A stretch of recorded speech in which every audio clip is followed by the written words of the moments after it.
বেয়াকৈ মাৰপিট কৰিলে সিয়ে বাচা ৰখা খুবেই কম তথাপি আমি সকলোৱে আশীৰ্বাদ কৰোঁ সি অতি সোনকালে আমাৰ মাজত জীয়াই উঠক আৰু যি দুষ্কৃতিকাৰীয়ে তাক অত্যাচাৰ কৰিছে অতি সোনকালে ধৰা পৰক তাকে কামনা।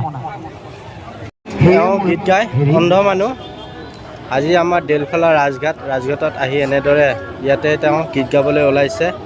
গীত গাব সকলোৱে শুনিব। এওঁ বক্স লৈ আহিছে 2-1 টকা পায় নেকি তাকে মানে আহিছে আৰু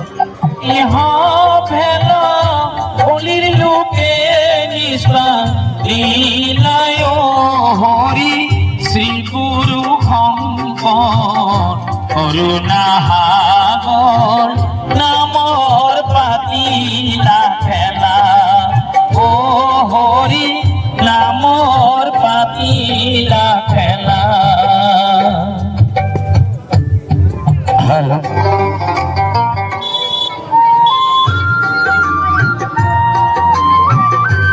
এনেদৰে গীত গাই গাই পইচাবিলাক তেওঁ কমাই থকা ঘৰৰ পৰিয়াল চলাই থাকে। ঘৰৰ পৰিয়ালটো এনেকৈ ডাঙৰ দীঘল কৰিছে। হৰি শ্ৰী গুৰু শংকৰ কৰুণাসাগৰ নামৰ পাতিলা খেলা হৰি নামৰ কল সজাই গৃহ। তেওঁ পাণ বনাই আছে ধুনীয়া পাণ বনাই এয়া জৰ্দা পাণ বনাই আছে জৰ্দা মিঠা চব বনাই বহুত ধুনীয়া ধুনীয়া পাণ বনাই এক মানে দেউলত পূজাত ৰাসত য'তেই বিচাৰে পাব। আপোনালোকে চাই থ'ব মুখখন ধুনীয়া পাণ বনাই এবাৰ খাব খালে গম পাব।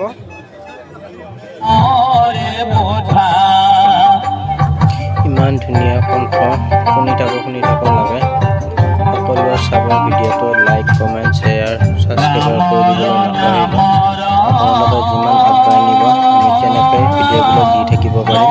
ভাল লাগিব চাই থাকিব লাইক কৰিব। গোবিন্দ নামৰে বধা অনন্ত নামৰে কিলি গাজাল মুঠি টুকাৰে কৰিলা ৰক্ষায়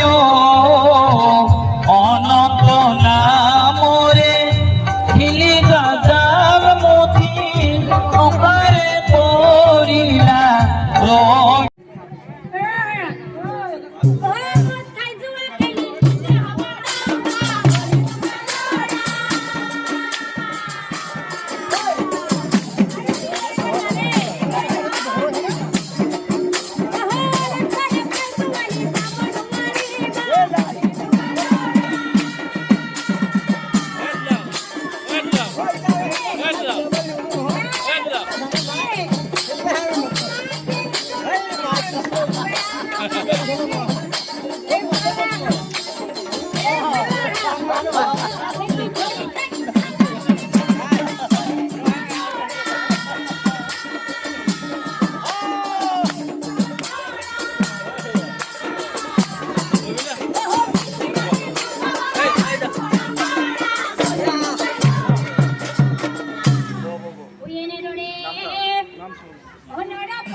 আৰু দুখনমান দেখিছে